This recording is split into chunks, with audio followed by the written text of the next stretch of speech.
रामसिंह आणि सावित्री यांनी त्यांची मुलगी टीनाचे लग्न मोठ्या थाटामाटात आणि उत्साहात साजरे केले. त्यांनी नेहमीच त्यांच्या मुलांना आणि मुलींना समान मानले होते आणि त्यांना समान हक्क देण्याच्या बाजूने होते. रामसिंह यांनी त्यांच्या बचतीतून एक मोठी जमीन खरेदी केली होती, जी त्यांनी त्यांच्या मुलीच्या नावावर हस्तांतरित केली होती. त्यांचा मुलगा आणि सून त्यांच्यासोबत एकाच घरात राहत होते, पण घर खूप लहान होते आणि ते कसे तरी त्यात टिकून होते. रामसिंहजींनी विचार केला की जर त्यांना निवृत्तीनंतर चांगली किंमत मिळाली तर ते हे घर विकतील आणि त्यात आणखी काही पैसे जोडून ते त्यांच्या मुलांसाठी एक मोठे घर खरेदी करतील. काही काळानंतर जेव्हा रामसिंहजी निवृत्त झाले तेव्हा त्यांनी त्यांचा मुलगा अंकितला एक चांगले घर शोधण्यास सांगितले, म्हणजे ते त्यांची बचत आणि काही गुंतवलेले पैसे मिळून घर खरेदी करू शकतील. अंकित घराच्या शोधात होता आणि त्याला आधीच एक चांगले घर आवडले होते. त्यात सर्वजण आरामात राहू शकतील ते इतके मोठे होते.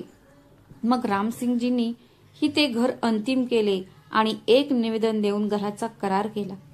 आता ते त्यांचे छोटे घर विकले जाण्याची वाट पाहत होते, जेणेकरून ते संपूर्ण किंमत देऊन ते घर त्यांच्या नावावर नोंदवून घेऊ शकतील. पण त्याच दरम्यान एक असे वादळ आले ज्याने त्यांचे सर्व काही उद्ध्वस्त केले. अचानक रामसिंहजी यांना हृदयविकाराचा झटका आला आणि त्यांनी या जगाचा निरोप घेतला. त्यामुळे आता सर्व काही गोंधळले होते. हे अचानक घडले, असे कसे घडले कोणाला समजले नाही. आता त्यांच्या जाण्यानंतर कसे तरी कुटुंब 2 महिन्यात स्थिरावले. संपूर्ण घराची जबाबदारी आता अंकितच्या डोक्यावर होती. सावित्रीजींचा जावई खूप लोभी आणि स्वार्थी होता. तो स्वतःच्या स्वार्थासाठी काहीही करू शकत होता. आता टीनाही त्याच्या सोबत राहून तशीच झाली होती. तीही द्रुत स्वार्थी झाली होती आणि सावित्रीजींच्या मनात सतत विष ओतत होती. ती तिला असे सांगू लागली की आई, आता बाबा या जगात नाही, म्हणून तू असा मूर्खपणा करू नकोस. तू बँकेत जे काही पैसे साठवले आहेत ते जर तू मोठे घर खरेदी करण्यासाठी गुंतवलेस तर तुला काहीही मिळणार नाही. तुमचे हात पूर्णपणे रिकामे होतील. जर असे झाले तर तुमचा मुलगा आणि सून तुम्हाला कधीच विचारणार नाहीत. एका विधवा महिलेचे म्हातारपणात काय हाल होते ते तू पाहिले असेल. जोपर्यंत वडील होते तोपर्यंत तुझा मुलगा आणि सून तुझा आदर करायचे, पण आता ते तुझा अजिबात आदर करणार नाहीत. तू बँकेत ठेवलेले पैसे काढून घर खरेदी करण्याची चुकूनही करू नको. जर भावाला मोठे घर हवे असेल तर तो ते स्वतःच्या पैशाने खरेदी करेल. तू त्याला तुझे पैसे का द्यायचे? सावित्रीजींच्या मनात सतत विष ओतल्याने तिचं मन ही हळूहळू बदलू लागले होते. आता तिला तिच्या मुलीने आणि जावयाने सांगितलेली प्रत्येक गोष्ट बरोबर वाटत होती. म्हणून ती तिच्या मुलापासून आणि सुनेपासून अंतर ठेवू लागली आणि तिची मुलगी आणि तिच्या जावयाच्या जवळ येऊ लागली. आणि काय येणार नाही? शेवटी दररोज तिच्या मनात एवढे विष जे मिसळले जात होते. एके दिवशी अंकित म्हणाला, आई, या घराचा करार अंतिम होत आहे. काही महिन्यांनी आपण हे घर विकू. तोपर्यंत तुम्ही फ्लॅटचे काही पैसे डीलरला द्या. उर्वरित पैसे हे घर विकले गेल्यावर देऊ.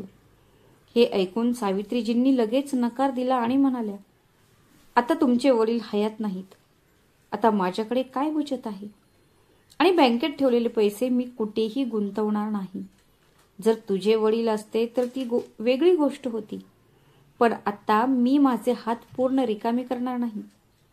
पण आई, हा तर बाबांचा निर्णय होता ना. जरी वडील इथे असते तरी ही रक्कम काढली असती, तरीही हात रिकामे झाले असते. आणि राहिला प्रश्न तुमचा, तर बाबांची पेन्शन येत आहे ना. तुमचे हात कुठे रिकामे राहणार आहेत? आणि मी पण आहे ना. मी काही तुमची काळजी घेणार नाही का? तुम्ही असे का विचार करत आहात? तेव्हा सावित्रीजी रागाने म्हणाल्या, मला सर्व काही माहीत आहे की कोणताही मुलगा किंवा सून त्यांच्या आईची काळजी घेत नाही. ते फक्त एक स्वार्थी नाते जपतात. त्यामुळे मी काही पैसे देणार नाही. हे ऐकून अंकितला आश्चर्य वाटले की त्याच्या आईला अचानक काय झाले. तो म्हणाला, आई, बाबांनी आधीच त्यांना खूप ॲडव्हान्स पैसे दिले आहेत. जर आपण बाकीचे पैसे दिले नाहीत तर आपण आधी दिलेले पैसे देखील वाया जातील, कारण त्या घराचा करार झाला आहे. पण सावित्रीजींच्या मनात त्यांच्या मुलीने आणि जावयाने खूप विष पेरले होते. त्यामुळे त्यांना त्यांच्या बोलण्याचा काही परिणाम होत नव्हता. त्या पुढे म्हणाल्या, ते पैसे गेले तरी मला काही फरक पडत नाही, ते जाऊ द्या. पण मी उरलेले पैसे देणार नाही आणि हे घर विकण्याची गरज नाही. आजपर्यंत सर्वजण या घरात राहत होते, तसेच भविष्यातही राहतील. आणि जर तुला हे घर खूप लहान वाटत असेल तर तुमच्या कमाईने एक मोठे घर खरेदी करा, पण मी तुम्हाला काही पैसे देणार नाही. त्यामुळे माझ्याकडून कोणत्याही अपेक्षा ठेवू नका. अंकित सध्या कर्ज घेण्याचा विचारही करू शकत नव्हता, कारण मुले शिकत होती आणि त्याच्याकडे त्याच्या बचतीतून मोठे घर खरेदी करण्यासाठी पुरेसे बचत नव्हती. म्हणून त्याने आईशी वाद घातला नाही आणि त्याला वाटले की करार पूर्ण होण्यासाठी अजून बराच वेळ आहे आणि तो हळूहळू आईला पटवून देईल. पण त्याची पत्नी अनामिका रागवत होती आणि म्हणत होती की हे सर्व त्याची बहीण आणि दाजीने केलं आहे. माहीत नाही का, पण ते दररोज आईचे कान भरतात. त्यांच्या लग्नात वडिलांनी त्यांना आधीच इतका मोठा फ्लॅट दिला आहे की ज्याची किंमत या घरापेक्षाही खूप जास्त होती. आणि आता जेव्हा आमची वेळ आली तेव्हा त्यांनी आईचे कान भरले आहेत. माझ्या वडिलांच्या पैशावर आमचा काही अधिकार नाही का? पण अंकितला माहीत होते की आईशी या सर्व गोष्टींवर चर्चा करून काही उपयोग होणार नाही, कारण तिच्यासाठी मुलगा आणि सून कधीच तिचे होणार नाहीत.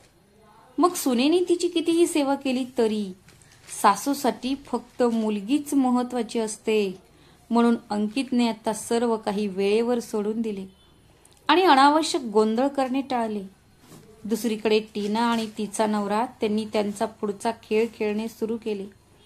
टीनाने पुन्हा तिच्या आईला फोन केला आणि म्हणाली, आई, सध्या तुझे हात आणि पाय व्यवस्थित काम करत आहेत, म्हणून तू कोणावरही अवलंबून नाहीस.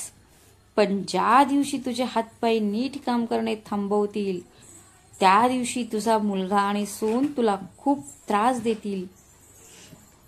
सगळं काही असूनही तुम्ही असहाय्य व्हाल आणि मी हे सगळं सहन करू शकणार नाही. पण मी काय करू शकते?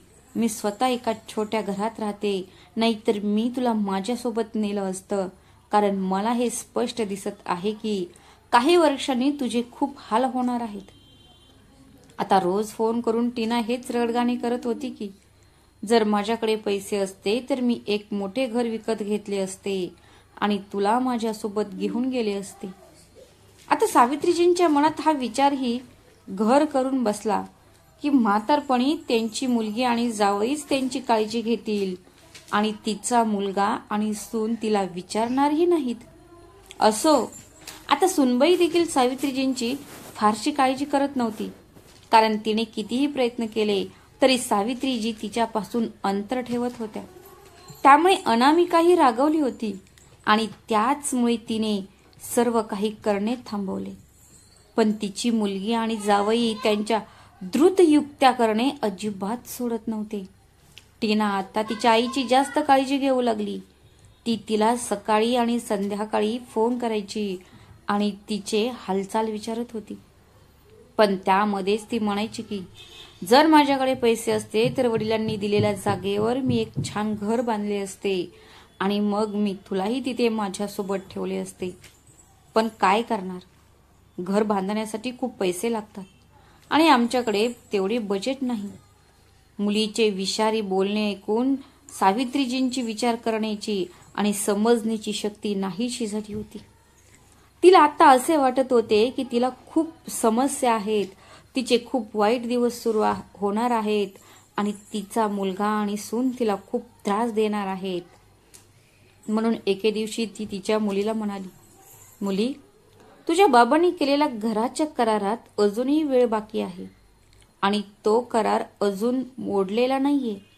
म्हणून बँकेत जे काही पैसे आहेत ते मी त्या घरासाठी देऊ शकते, पण त्यानंतरही त्या घराची नोंदणी करण्यासाठी मला आणखी काही पैसे खर्च करावे लागतील. जर कसे तरी आपल्याला ते घर मिळाले तर मी तुमच्या सर्वांसोबत तिथे राहू शकेन. किमान माझे म्हातारपण तरी आरामात जाईल. नाहीतर माझे दुर्दैव निश्चित आहे. हे ऐकून मुलगी आणि जावई दोघेही आनंदी झाले. त्यांना तर हेच हवे होते, म्हणून त्यांनी सावित्रीजींना त्यांच्या मुलाला आणि सुनेला याबद्दल काहीही सांगण्यास मनाई केली आणि बाकीचे पैसे मी लावेन असे सावित्रीजींना सांगितले. हे ऐकून सावित्री देखील आनंदी झाल्या. त्या विचार करू लागल्या की एकीकडे त्यांचा मुलगा त्यांच्यासाठी घर खरेदी करू शकत नव्हता आणि दुसरीकडे त्यांचा जावई त्यांच्यासाठी मोठे घर खरेदी करण्यास तयार होता. बरं, आता सावित्रीजींनी बँकेत ठेवलेले सर्व पैसे त्यांच्या जावई विकासला दिले आणि विकासने उरलेल्या पैशांसाठी काही कर्ज घेतले आणि नंतर त्यांना हवे असलेले घर घेतले.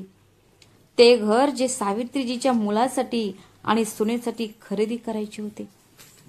पण तेच घर तिच्या मुलीने आणि जावयाने फसवणुकीने खरेदी केले. विकासने त्याच्या नावावर कर्ज घेतले होते, म्हणून फ्लॅटची नोंदणी देखील विकासजींच्या नावावर करण्यात आली होती. कारण सावित्रीजींना आधीच वाटत होते की त्यांचा मुलगा आणि सून त्यांची काळजी घेईल की नाही, पण तिची मुलगी आणि जावई तिची नक्कीच काळजी घेतील. इथे अंकित आणि अनामिका यांना हेही माहीत नव्हते की सावित्रीजींनी बँकेत जमा केलेले सर्व पैसे त्यांच्या मुलीला आणि जावयाला दिले आहेत.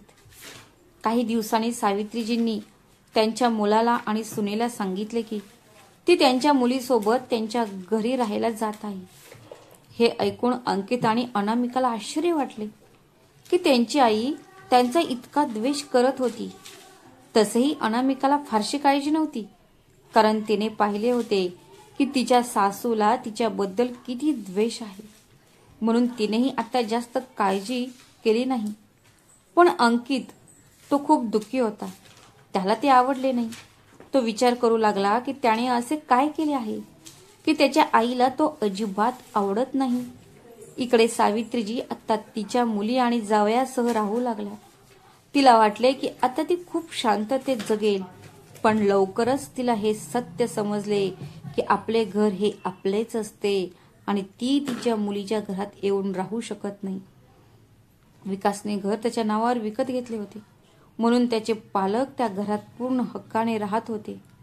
सावित्रीजींनी जवळजवळ सर्व पैसे गुंतवले होते, तरीही त्या घरात तिचा कोणताही हक्क दिसत नव्हता. तिला पाहण्यासारखे वागवले जात होते. कधी कधी तर टीनाच्या सासू कमलाजी तिला टोमणे मारायच्या की किती काळ बदलला आहे, तरी मुलीच्या घरी तिच्या आईने जास्त दिवस राहणे समाजात चांगले जात नाही.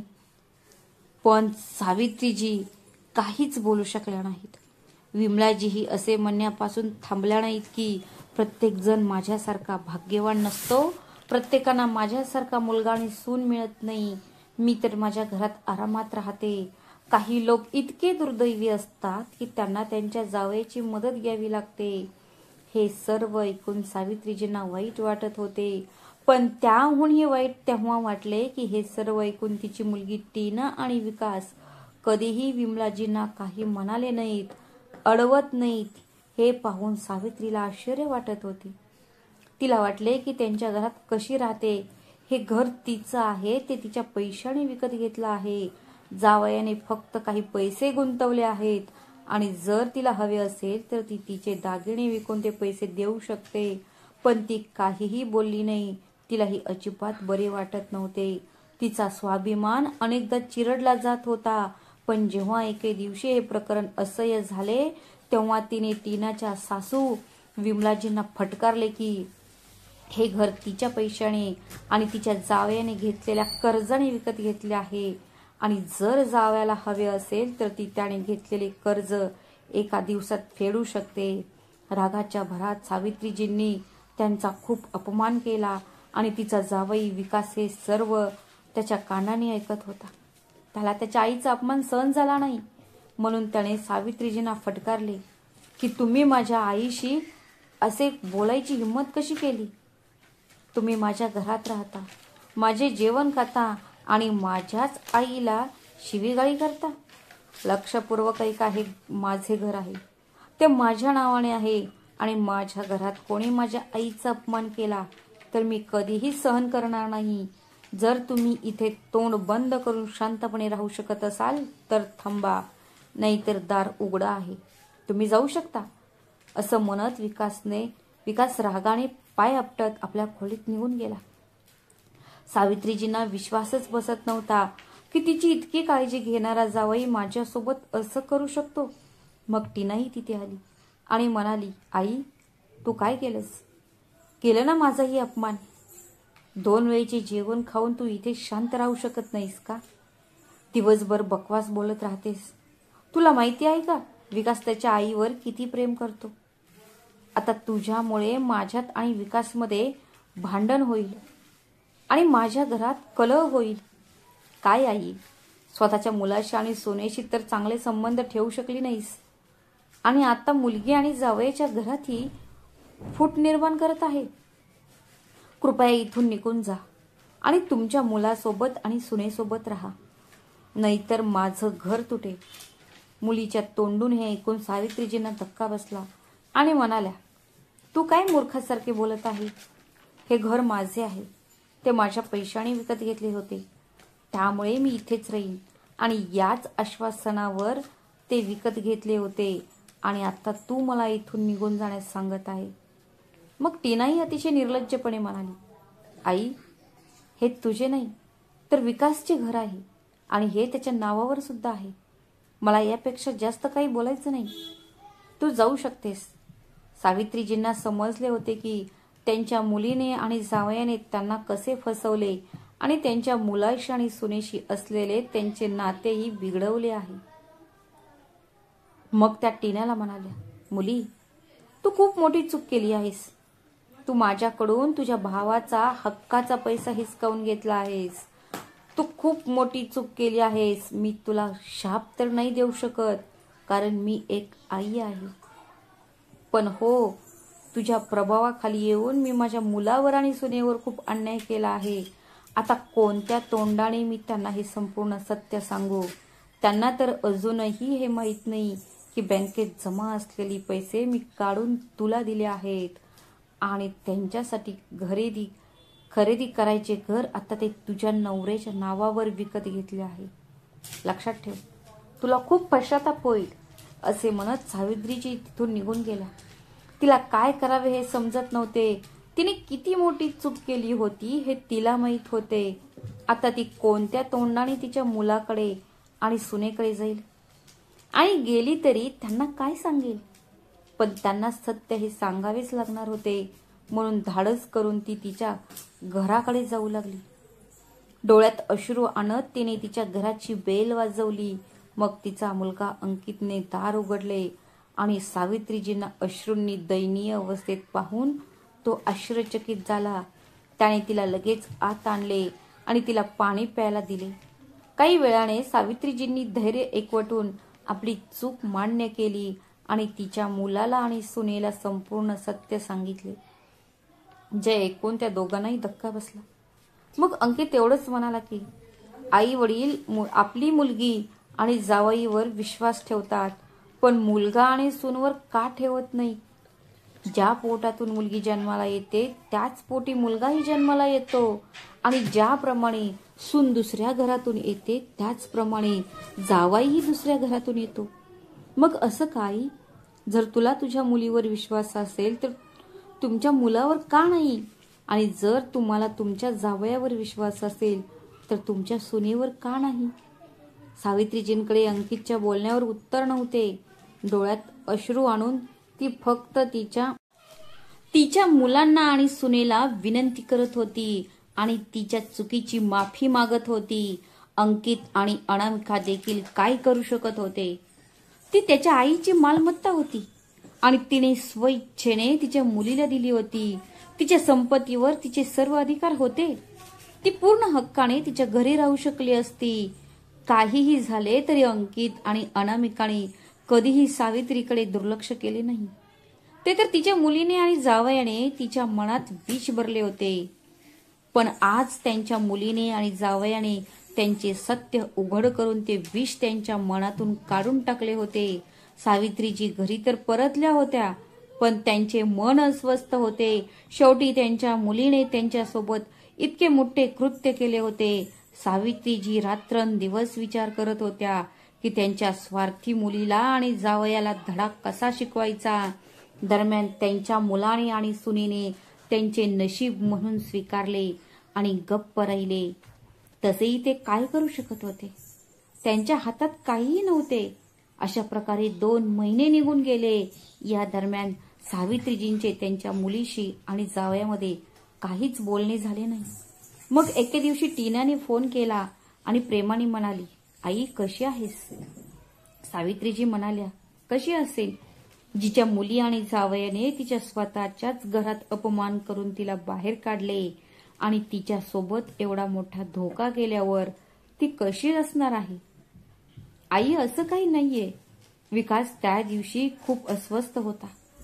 त्याला त्याच्या व्यवसायात काही नुकसान झालं होतं. त्याची मनस्थिती वाईट होती, म्हणूनच त्याने तुला इतक्या गोष्टी बोलला. त्याला आजपर्यंत याचा पश्चाताप होत आहे आणि तो म्हणत आहे की तो लाजेमुळे तुझी माफीही मागू शकत नाही. विकास, आणि मलाही खूप वाईट वाटत आहे. मलाही काय झालं होतं काय माहीत, जे मी पण तुला खूप बरे वाईट बोलले. आई, आम्हा दोघांनाही स्वतःची खूप लाज वाटत आहे. तू प्लीज इथे परत ये. सर्व काही ठीक होईल. मी माझ्या सासूबाईंनाही समजावून सांगितले आहे आणि त्यांनाही त्यांची चूक कळली आहे आणि त्याही तुझी माफी मागू इच्छितात. कृपया इथे परत ये. आता कोणीही तुला काहीही बोलणार नाही. सावित्रीजींना तिच्या मुलीच्या कटाची चांगली जाणीव होती, म्हणून ती म्हणाली, मुली, तू खूप काही सांगितलंस, तेवढे पुरे झाले. मी एक आई आहे, किती काळ तुमच्यावर राग धरू शकते. पण हो, आता मी तिथे येऊ शकत नाही, कारण त्या दिवशी जे काही घडले त्यामुळे मला समजले की स्वतःचे घर हेच स्वतःचे असते आणि आई वडील कधीही त्यांच्या मुलीच्या घरी जास्त वेळ राहू शकत नाहीत. असे म्हणत सावित्रीजींनी फोन ठेवला. इकडे टीनाला वाटले की निदान संभाषणाला सुरुवात तरी झाली आहे. मी हळूहळू आईला समजावून सांगेन. थोडा वेळ लागेल, पण नंतर आई माझ्याकडे नक्कीच येईल आणि मी सांगेन तसे करेल. आता टीना आणि सावित्रीजी अनेकदा फोनवर बोलू लागल्या. टीना घरी येत नव्हती. तिला माहीत होते की भाऊ आणि वहिनी तिला चांगलेच फटकारतील. ती नेहमी तिच्या आईला फोनवर समजावून सांगू लागली आणि हळूहळू तिला पुन्हा आकर्षित करण्याचा प्रयत्न करू लागली. एके दिवशी दोघेही फोनवर बोलत असताना टीना म्हणाली, मग आई, तू कधी येत आहेस आमच्या सोबत राहायला? नाही बाळा, मी तुझ्या घरी येऊ शकत नाही. ते घर आता तुझेच आहे. शेवटी ते तुझ्या नवऱ्याच्या नावावर आहे. पण हो, मला अजूनही पश्चाताप आहे की मुलाच्या हिस्स्याचे पैसे देखील मी तुला दिले होते, ज्यावर माझ्या मुलाचा समान हक्क होता. पण ठीक आहे, काही हरकत नाही. कदाचित जे काही घडते ते चांगल्यासाठीच घडते. माझ्या मुलाच्या नशिबात त्यापेक्षाही जास्त लिहिले होते. जर नातेसंबंध सामान्य असते आणि तू आणि विकासने बेईमानी केली नसतीस तर कदाचित तुलाही आता त्याचा फायदा झाला असता. पण तू स्वतःच्या फायद्यासाठी आधीच मोठी बेईमानी केली आहेस, म्हणून ज्याच्या नशिबात जे होते ते त्याला मिळाले.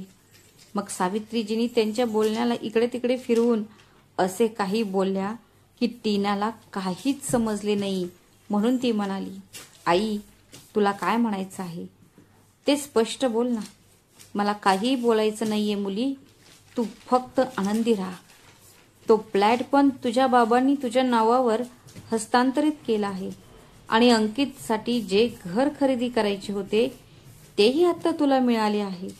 अंकित आणि अनामिका या छोट्या घरातच राहिले, पण काही हरकत नाही. लवकरच तेही त्यांच्या मोठ्या घरात शिफ्ट होणार आहेत, कारण कोणीही कोणाचेही भवितव्य घेऊ शकत नाही. असे म्हणत सावित्रीजींनी फोन ठेवला.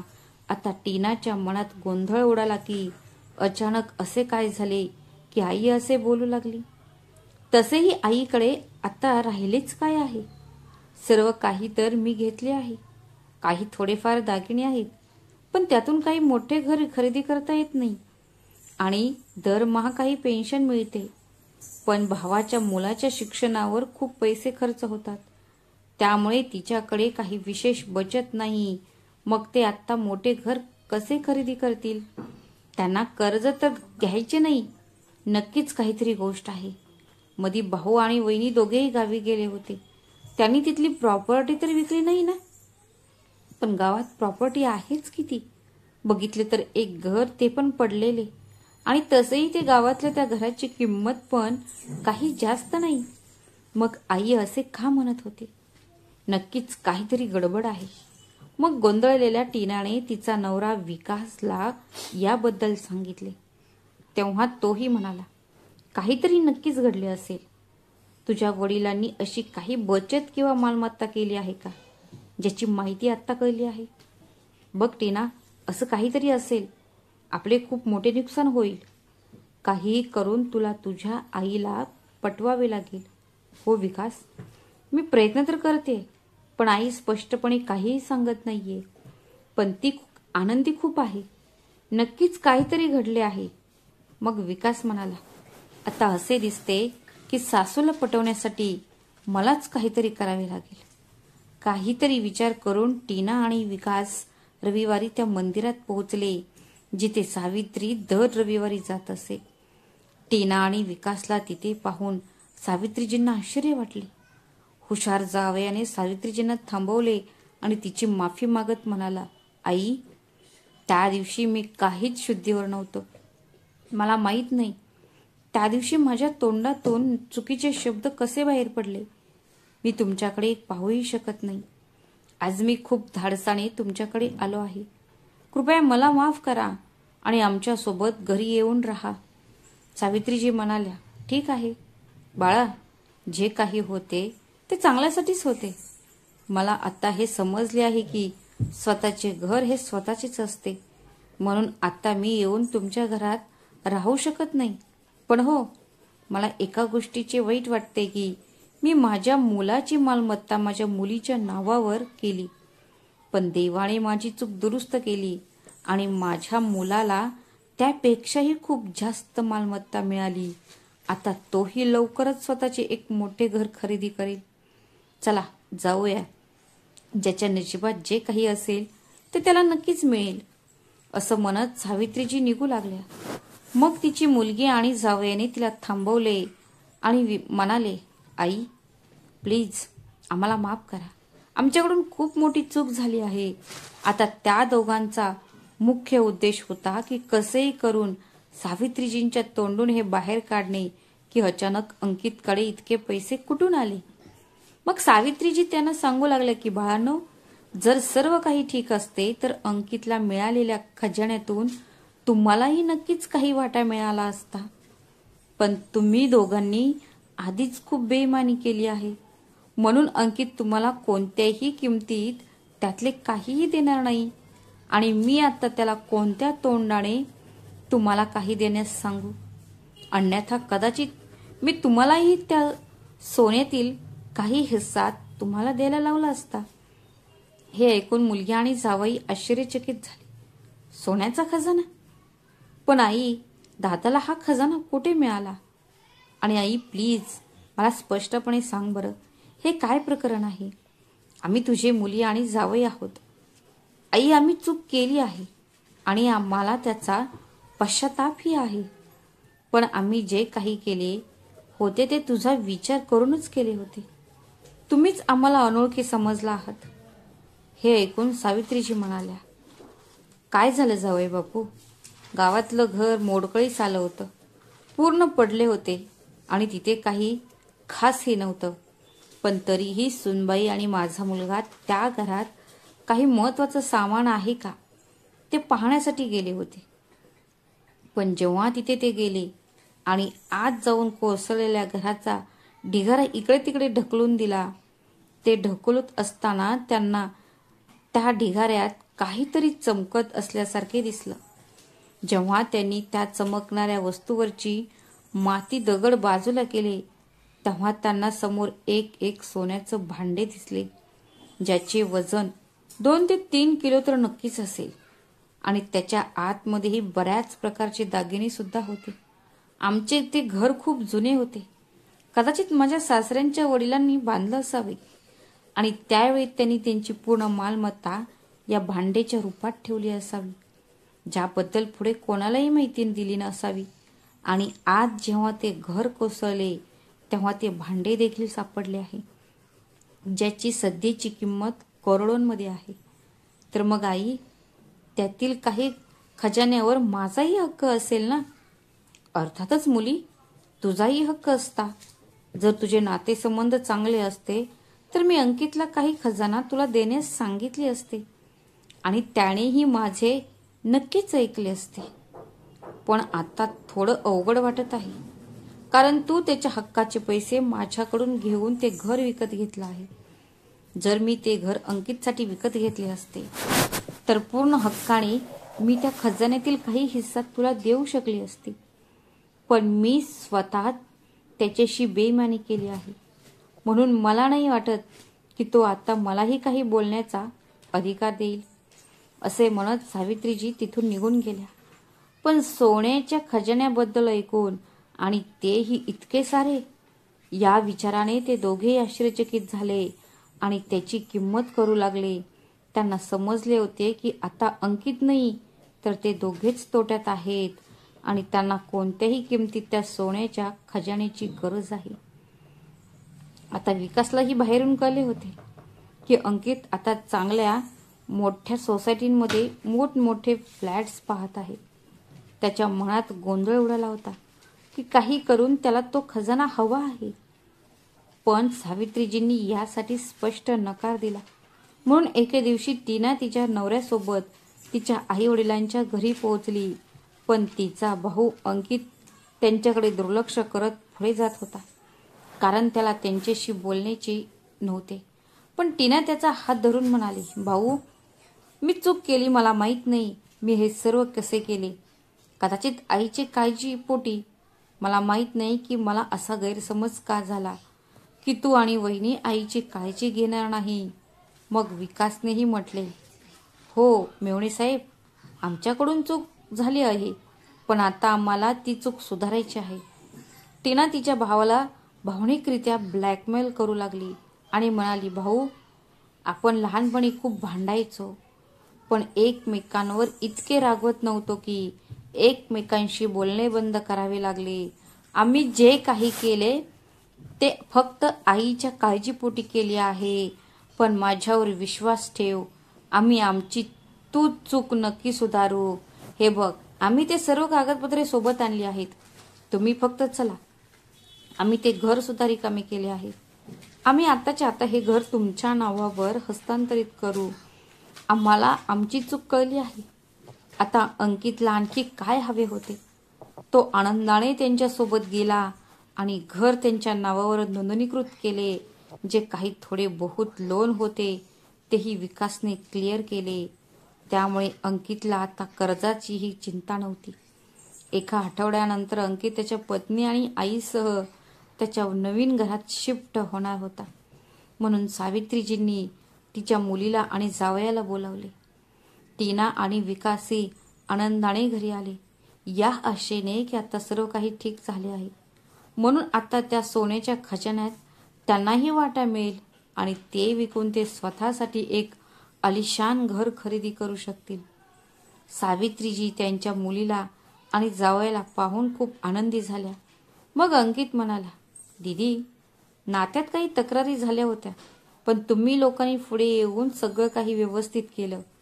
आता आपल्यात कोणतीही तक्रार राहिली नाही आणि आज आम्ही त्या घरात राहायला जात आहोत. आता वडिलांची मालमत्ता दोन्ही भावंडांमध्ये समान वाटली गेली आहे. मग टीना म्हणाली, हो ते खरे भाऊ, आता नातेसंबंध जुळले आहेत. पण भाऊ, अजून सगळी मालमत्ता वाटली गेलेली नाहीये. तुला गावातील घरात काही खजाना सापडला आहे, ते आईने मला सांगितले आहे. म्हणजे त्या खजान्यावर आमचाही समान हक्क बनत आहे. त्यामुळे तुम्हीही आम्हाला आमचा हक्क परत द्या. म्हणजे हे नाते नेहमीच प्रेम आणि आपुलकीने चालू राहील. आणि आम्हाला माहीत आहे की तुम्ही आमचे हक्क आम्हाला नक्कीच द्याल. मग अंकित म्हणाला, अरे नक्कीच, तुम्हालाही तुमचा हक्क मिळाला पाहिजे. मला गावच्या घरात जे काही सापडले आहे त्यातील अर्धे मी तुला कोणत्याही परिस्थितीत देईन. हे ऐकून टीना आणि विकास दोघेही खूप आनंदी झाले आणि एवढा मोठा खजाना मिळाल्यानंतर ते किती श्रीमंत होतील याचा विचार करत होते. मग अंकितने टीनाला एक बॅग दिली जी खूप जड होती. टीनाने पटकन ती बॅग तिथेच उलटी केली. मग बॅगेतून एक जड वीट जिचे 2-3 तुकडे झाले होते ती बाहेर पडली. पण ती वीट सोन्याची नव्हती, तर एक साधी वीट होती. तेव्हा लगेच अंकित म्हणाला, दीदी, त्या गावात मला त्या घरातून या तुटलेल्या विटा व्यतिरिक्त काहीच मिळाले नाही, म्हणून गावाच्या घराची आठवण म्हणून मी या 2-3 विटा घेऊन आलो होतो. एक मी ठेवली आहे, एक तू ठेव. शेवटी ते आपल्या पूर्वजांची मालमत्ता आहे. अंकितचे बोलणे ऐकून टीना आश्चर्याने सावित्रीजींकडे पाहू लागली.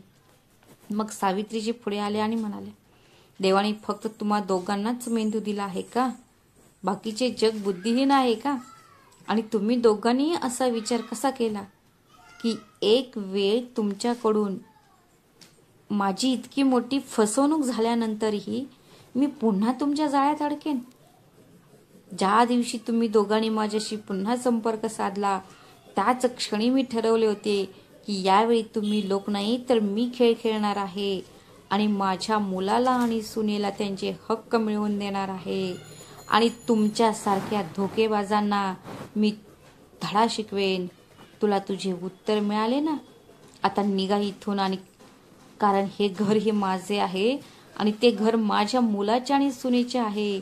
आणि आता मी माझ्या मुलासोबत आणि सुनेसोबत आरामात राहीन. मला पूर्ण विश्वास आहे की माझ्या म्हातारपणात माझा मुलगा आणि सून माझी पूर्ण काळजी घेतील. आणि हो, फसवणूक करायची सुरुवात तुम्ही लोकांनी केली होती आणि त्याचा शेवट मी केला आहे. आता माझ्याकडून कोणीही अपेक्षा ठेवू नका. माझ्या मुलाला त्याचं घर मिळालं आहे ज्यावर त्याचा हक्क होता आणि मी हे घर सुद्धा त्याच्या नावावर करेन. आणि माझे सर्व दागिने माझ्या सुनेला जातील. कदाचित जर तू इतके घाण कृत्य केले नसते तर मी माझे अर्धे दागिने तुलाही दिले असते. पण आता तुला माझ्याकडून काही मिळणार नाही. मी एक आई आहे म्हणून मी तुला शाप वगैरे काही देणार नाही. पण आता मला तुम्हा दोघांशी कोणताही संबंध ठेवायचा नाही. तुम्ही आत्ताच माझ्या या घरातून निघून जा. मला तुमचे चेहरेही पाहायचे नाहीत. तुम्हाला काय वाटले? मी इतका अपमान सहन केल्यानंतर, माझ्याशी इतका विश्वासघात झाल्यानंतरही मी तुम्हा दोघांना इतक्या सहजासहजी माफ करेल? कधीच नाही. पण हो, काळाने मला एक मोठा धडा शिकवला आहे की ज्याप्रमाणे महिला आपल्या मुलीवर विश्वास ठेवतात त्याचप्रमाणे त्यांनी आपल्या मुलावरही विश्वास ठेवला पाहिजे. आणि ज्याप्रमाणे त्या आपल्या सुनेला अनोळखी मानतात त्याचप्रमाणे त्यांनी आपल्या जावयालाही अनोळखे मानले पाहिजे. जसं तुम्ही तुमच्या सुनेला तुमच्या मुलीपेक्षा जास्त मानत नाही तसं जावयालाही देखील तुमच्या मुलापेक्षा जास्त मानू नका. आता तुम्ही दोघेही इथून निघून जा. आम्हाला नवीन घरात शिफ्ट व्हायचं आहे.